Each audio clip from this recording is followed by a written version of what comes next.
A reading from the letter to the Colossians. Put to death whatever in your nature is rooted in earth: fornication, uncleanness, passion, evil desires, and that lust which is idolatry. These are the sins which provoke God's wrath.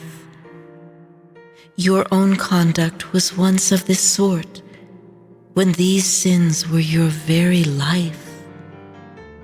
You must put that aside now, all the anger and quick temper, the malice, the insults, the foul language. Stop lying to one another. What you have done is put aside your old self with its past deeds and put on a new man, one who grows in knowledge as he is formed anew in the image of his Creator. There is no Greek or Jew here, circumcised or uncircumcised, foreigner, Scythian, slave, or free man. Rather, Christ is everything in all of you. Because you are God's chosen ones, holy and beloved, clothe yourselves with heartfelt mercy, with kindness, humility, meekness, and patience. Bear with one another. Forgive whatever grievances you have against one another. Forgive as the Lord has forgiven you. And over all these virtues, put on love, which binds the rest together and makes them perfect. Christ's peace must reign in your hearts, since as members of the one body, you have been called to that peace. Dedicate yourselves to thankfulness. Let the word of Christ, rich as it is, dwell in you. In wisdom made perfect, instruct and admonish one another. Sing gratefully to God from your hearts in psalms and hymns and inspired songs. The word of the Lord. Thanks be to God. From a treatise on John by St. Augustine, Bishop.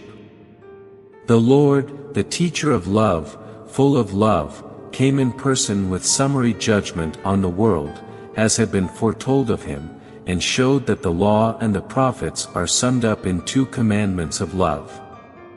Call to mind, brethren, what these 2 commandments are.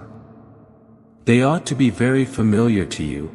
They should not only spring to mind when I mention them, but ought never to be absent from your hearts. Keep always in mind that we must love God and our neighbor. Love God with your whole heart, your whole soul, and your whole mind, and your neighbor as yourself. These 2 commandments must be always in your thoughts and in your hearts, treasured, acted on, fulfilled. Love of God is the first to be commanded, but love of neighbor is the first to be put into practice.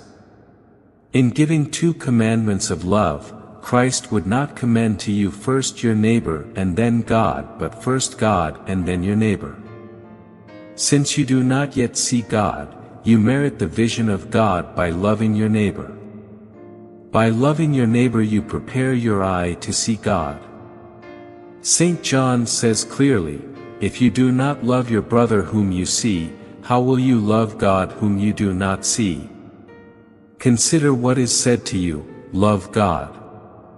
If you say to me, show me whom I am to love, what shall I say if not what St. John says, no one has ever seen God. But in case you should think that you are completely cut off from the sight of God, he says, God is love, and he who remains in love remains in God. Love your neighbor then, and see within yourself the power by which you love your neighbor. There you will see God, as far as you are able. Begin then, to love your neighbor. Break your bread to feed the hungry, and bring into your home the homeless poor. If you see someone naked, clothe him, and do not look down on your own flesh and blood. What will you gain by doing this? Your light will then burst forth like the dawn. Your light is your God, He is your dawn, for He will come to you when the night of time is over. He does not rise or set, but remains forever. In loving your neighbor and caring for him, you are on a journey.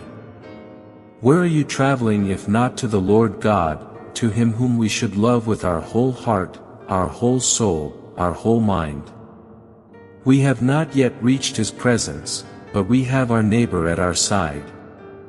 Support then this companion of your pilgrimage if you want to come into the presence of the one with whom you desire to remain forever.